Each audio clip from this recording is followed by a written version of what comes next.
Est-ce que ça t'est déjà arrivé d'être comme tellement déçu d'une situation que c'est long avant de passer à d'autres choses? T'as de la misère à décrocher. Puis dans le fond, tout ce que tu voudrais, c'est que ça se soit pas passé comme ça. On appelle ça les petits deuils du quotidien. Puis quand on dit le mot deuil, on pense tout de suite à la perte d'une personne.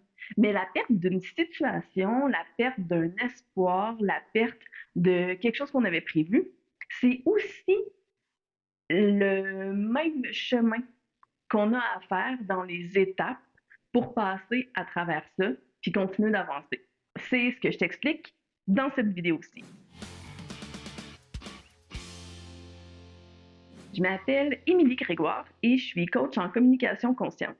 J'aide les gens à améliorer leur intelligence émotionnelle pour qu'ils puissent s'exprimer plus facilement, plus clairement, puis pour qu'ils soient en mesure de se faire une vie inspirante et qui fait du sens pour vrai. Alors, la place des petits deuils du quotidien. Ça peut être le deuil de nos vacances rêvées, qui se passent pas comme on aurait voulu.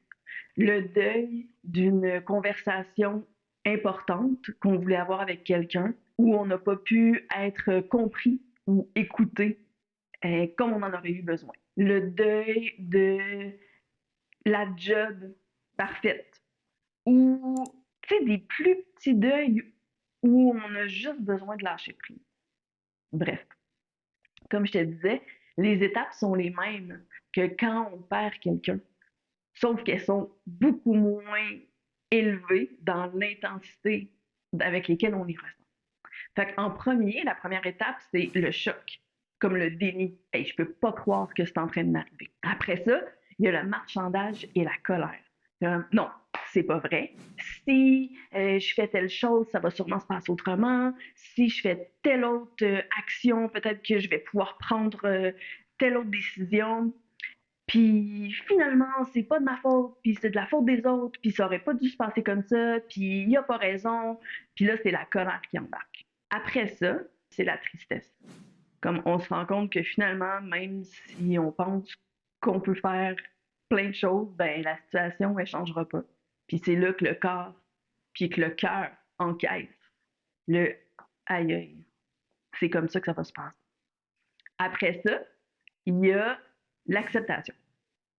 Puis accepter une chose, c'est pas être d'accord avec cette chose-là. Accepter une situation, c'est pas être d'accord avec la situation. C'est juste accepter que présentement, ben, c'est ça qui est ça. Puis que ça va être ça.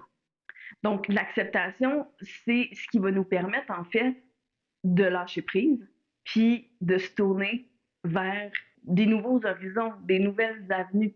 Ça ne changera pas. Ah, qu'est-ce que je peux faire maintenant? Soit dans cette situation-là, soit quelque chose dans l'avenir. Donc, l'acceptation. Puis après ça, la dernière étape, ben, c'est la reconstruction. On s'en remet, on a accepté, on a intégré, on a digéré, et là, on est prêt à passer à autre chose, puis à aller de l'avant.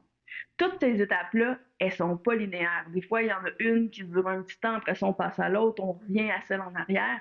Et dépendamment des situations, ben, ces étapes-là, elles vont être plus ou moins longues et plus ou moins intenses. C'est sûr que si tu as à faire le deuil de ta journée au glissade d'eau, ben ça risque d'être un petit peu plus rapide que si tu as à faire le deuil d'un voyage que tu prépares depuis un an.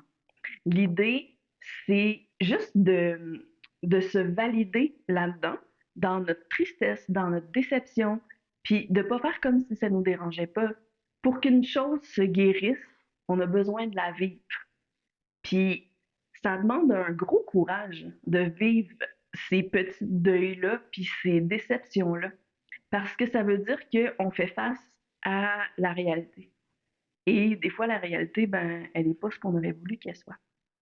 Par contre, ce courage-là, il va payer parce qu'on va avoir bouclé la boucle, puis on va être prêt à passer à d'autres choses. Ce qui peut nous aider là-dedans, ben, c'est d'avoir de l'autocompassion. Pour nous, j'ai une vidéo sur l'autocompassion, tu peux cliquer en haut ici pour la regarder. J'espère que ça te donne des idées et que c'est pertinent pour toi, ce que je te dis. Si c'est le cas, s'il te plaît, fais-moi un pouce ou écris-le-moi dans les commentaires. C'est quoi, toi, les petits deuils du quotidien auxquels tu as déjà eu à faire face? Ça m'intéresse, puis j'ai hâte de lire tes réponses. J'ai fait un document, un guide gratuit, apprendre à dire non en 6 étapes sans culpabilité ni conflit. Et ça aussi, dire non, des fois, c'est faire le deuil d'une situation ou le deuil d'une relation parfaite ou le deuil de jamais déplaire aux gens. Mais en même temps, apprendre à dire non, c'est aussi apprendre à se dire oui. Fait que tu peux télécharger ça gratuitement, il est dans la description. Là-dessus, ben, je te dis à tout bientôt!